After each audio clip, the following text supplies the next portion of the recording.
MES 2019 के previous year के questions को लेके हम यहाँ पर आपके सामने हैं। देखेंगे कि इन्वायरमेंट इंजीनियरिंग में किस किस टॉपिक से और किस टाइप के क्वेश्चन वहां पर पूछे गए थे और उनके वहां पर सॉल्यूशंस क्या है। ठीक है, तो आप सभी का स्वागत है PYQ सेशन में प्रीवियस ईयर के।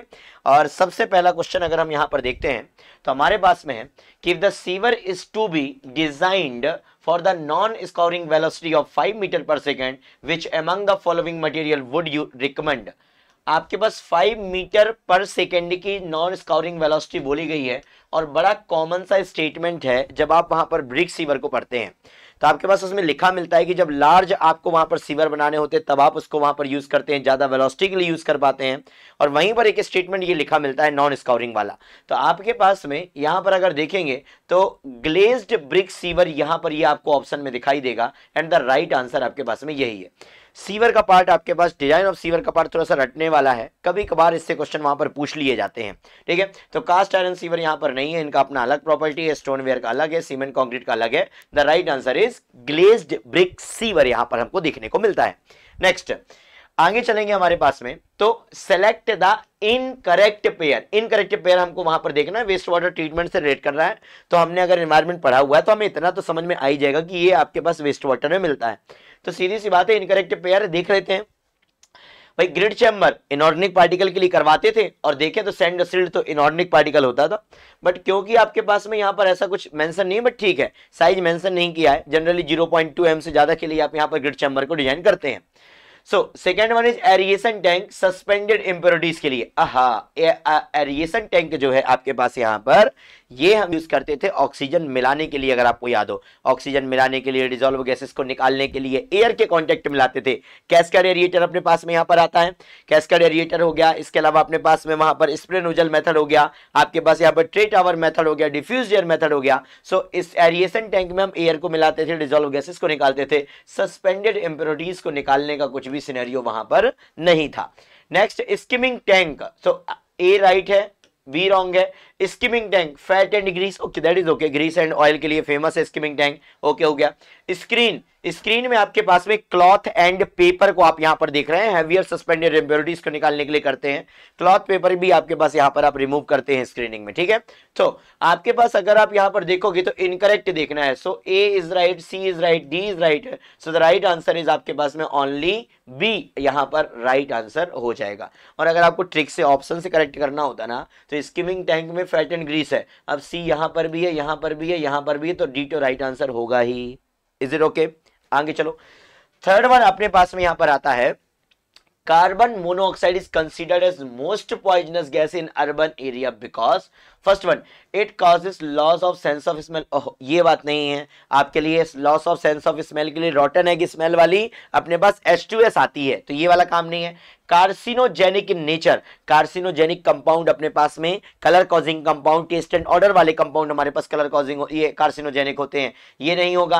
कार्बन मोनोऑक्साइड का हमने जो सुना हुआ है कि इसका थोड़ा अमाउंट भी हमारे शरीर के लिए यहां पर दिक्कत देता है, क्योंकि ये क्या करता है, ये ब्लड की जो ऑक्सीजन को कैरी करने की कैपेसिटी उसको कम करता है। और तीसरा ऑप्शन लिखा हुआ है reduce oxygen carrying capacity of the blood. The right answer is आपके पास में third one and it may cause conjunctivitis and that is also not the right answer. So C आपके पास राइट आंसर है, carbon monoxide को वहां पर लेके। नेक्स्ट आपके पास यहां पर बात करें तो the ideal pathogenic indicator for bacterial analysis, बड़ा छोटा सा पार्ट है रॉ वाटर क्वालिटी पैरामीटर में, बायोलॉजिकल वाटर क्वालिटी पैरामीटर, जहां पर आप पढ़ते हैं ई कॉली बी कॉली, और राइट आंसर आपके पास यहां पर क्या हो जाएगा, ई कॉली आपके पास राइट आंसर हो जाएगा। This one is not, this one is not, this one is not. ठीक है, ये आपके पास में यहां पर बीमारियों के लिए है, हम जो इंडिकेटर के फॉर्म में यूज करते हैं वो कॉली फॉर्म है, यहां पर राइट आंसर अपने पास में ई कॉली यहां पर होगा। Next, in water treatment process aeration of water is carried out. Same topic, दो क्वेश्चन, एरिएशन पहले भी और एरिएशन बाद में भी। आपने बोला था वहां पर किसके लिए, हार्डनेस के लिए नहीं, कैल्शियम और मैग्नीशियम के लिए नहीं, आपके पास remove gases like carbon dioxide, hydrogen sulphide and to add oxygen in the water, पढ़ के ही समझ में आ गया, सी आंसर है। Remove oxygen from water and to add carbon dioxide to impart taste and water order to the, ये तो पूरी कहानी पलट देगा। Remove oxygen from the water, ये कहां सही हो जाएगा, गलत गलत आपके पास गलत। आपके पास राइट आंसर क्या है एरिएशन के लिए, that you remove gases and adding oxygen in the water. Okay, और आगे चलिए, नेक्स्ट आपके पास आगे चलेंगे तो न्यू बैचेस स्टार्ट हैं एमपीएससी मेंस के लिए, ऑफलाइन ऑनलाइन दोनों बैच हैं, लाइव रिकॉर्डेड दोनों हैं, पुणे, नासिक, नागपुर। इसके अलावा अभी रिसेंटली जो यहाँ पर रिलीज हुआ है वो आपके पास में एक फॉर्मूला सीट है और एक डेफिनेशन सीट है, ठीक है। तो पेपर 1 की 3 सीट है, पेपर 2 की 4 सीट है, सेम आपके पास यहाँ पर फॉर्मूला सीट है, तो फॉर्मूला सीट भी वहां पर देखिए, बड़ा इंपॉर्टेंट है आपके पास, मटेरियल को बड़ा कन्फाइन करके बनाया है, बहुत अच्छा है, आपको बहुत ज्यादा हेल्प जरूर मिलेगी यहाँ पर, ठीक है। नेक्स्ट आगे देखो, the unit in which the both sedimentation and digestion takes place, the Titus tank, grit chamber का ही जैसा आपके पास टैंक होता है केवल सेटलिंग होगा, स्किमिंग टैंक केवल रिमूवल होगा ऑयल वगैरह का, क्लैरिफायर केवल फिल्ट्रेशन बस यहां पर होगा। आपके पास बोल रहा है कि इमहॉफ टैंक, इमहॉफ टैंक में आपके पास में 2 टैंक होते हैं, एक कौन सा होता है, डाइजेशन टैंक होता है, एक कौन सा सेटलिंग टैंक होता है, एक कौन सा डाइजेशन टैंक होता है। तो दोनों के दोनों प्रोसेस कहां पर चलते हैं, इमहॉफ टैंक में चलते हैं। So the right answer is Imhoff tank, ठीक है। Next, The sag in the dissolved oxygen curve results because of the DO sag curve आपके पास देखते हैं, डीऑक्सीजनेशन इस तरीके से, रीऑक्सीजनेशन इस तरीके से, रिजल्टेंट आपके पास इस तरीके से। तो डीऑक्सीजनेशन और रीऑक्सीजनेशन दोनों की वजह से ये सैगिंग होता है, तो आप यहां पर सैग करो बोलते हैं। तो देखो, both addition and depletion of oxygen from the stream of, यही राइट आंसर है। The rate of addition only, no, the rate of addition is linear but not that the depletion नहीं, the rate of organic substance introduced in the process, कुछ काम का नहीं है। Right answer आपके पास क्या हो जाएगा, ए यहां पर हो जाएगा। ओके, नेक्स्ट आगे चलो, एलम एज अ कोएगुलेंट, कितनी बार बताया हुआ पढ़ाते समय, कोएगुलेंट में उनके नाम, एलम का पूरा डिटेलिंग और बाकी सबका पीएच का डोज इंपॉर्टेंट है। और देखिए आपके पास है वापस क्वेश्चन यहीं पर कि alum as a coagulant effective होगा, आपके पास सबसे फेवरेट होता है हमारा ये, क्योंकि ये हमारी वर्किंग रेंज में काम करता है, पानी इसी रेंज में मिलता है और काम भी इसी रेंज में करता है, 6.5 to 8.5 राइट आंसर है यहाँ पर। आगे चलो, in an oxidation pond, oxidation pond से 2 क्वेश्चन हो गए आपके पास, 2020 में भी है और 19 में भी है। देखो 20 में तो बहुत आसान पूछा था, वो बोला था कि आपके पास यहाँ पर एरोबिक पॉन्ड बोल दिया था, राइट आंसर किया था अगर आपने देखा हो 2020 का पेपर। और 19 में देखो ऑक्सीडेशन पॉन्ड से ही क्वेश्चन पूछा कि sewage is made non potable primarily by, क्या होता है वहां पर, algae bacteria symbiosis only, bacterial oxidation only, chemical oxidation only, algae photosynthesis and algae bacteria symbiosis, ये राइट आंसर है।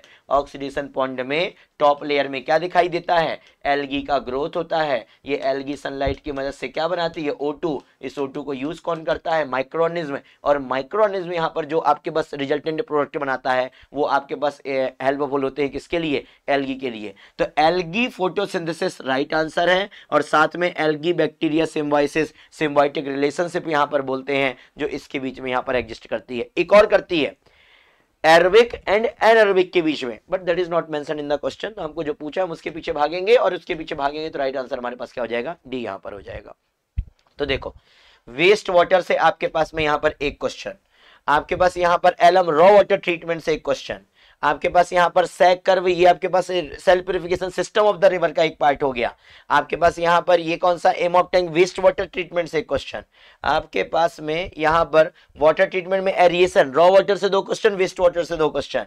नेक्स्ट आपके पास में ideal pathogenic bacteria, raw water treatment, raw water quality parameter से क्वेश्चन। कार्बन मोनोऑक्साइड आपके पास normal सा statement है, air pollution में पड़ा हुआ है। नेक्स्ट आपके पास में यहाँ पर इनकरेक्ट स्टेटमेंट, तो ये पूरे के पूरे किससे, वेस्ट वाटर ट्रीटमेंट। और एक आपके पास यहाँ पर ये डिजाइन ऑफ सीवर से क्वेश्चन। तो ये रैंडम होता है, कभी डिजाइन ऑफ सीवर से कोई स्टेटमेंट पूछ लेता है और कभी ये क्वेश्चन आपके पास में डिस्ट्रीब्यूशन सिस्टम से वहां पर पूछ लेता है, जो आपको वहां पर देखना है। और है ऐसा कुछ नहीं कि वो कहीं बहुत ज्यादा डीप में जाके पूछता है, नहीं, वो केवल और केवल कॉन्सेप्ट चेक करेगा कि आपने यहाँ पर चीजों को देखा हुआ है कि आपके पास में नहीं देखा हुआ है। तो कुछ इस तरीके से आपके पास में ये PYQ थे जो हमने वहां पर देखे, और नेक्स्ट PYQ के साथ बहुत जल्दी मुलाकात होगी। इसके अलावा all in one comprehensive book, 6 section 20 subject, paper 1 section 1 आपके पास BMC CPM and numerical method, paper 1 section 2, paper 1 section 3। Similarly आपके पास पेपर 2 के आपके पास में यहाँ पर 3 सेक्शन है, सभी आपको 3-3, 4-4 सब्जेक्ट के फॉर्म में वहां पर बांटा है। उस चीज को वहां पर देख के आपके लिए वहां पर हेल्पफुल होगा। और इतनी सब कुल मिला के बातें दी, और लास्ट में आपके लिए है यहाँ पर क्या, आपके लिए है that is your all the best. तो all the best and thank you so much. बहुत जल्दी मुलाकात करेंगे नेक्स्ट PYQ के साथ में और टॉपिक सीरीज के साथ में। Okay, thank you so much.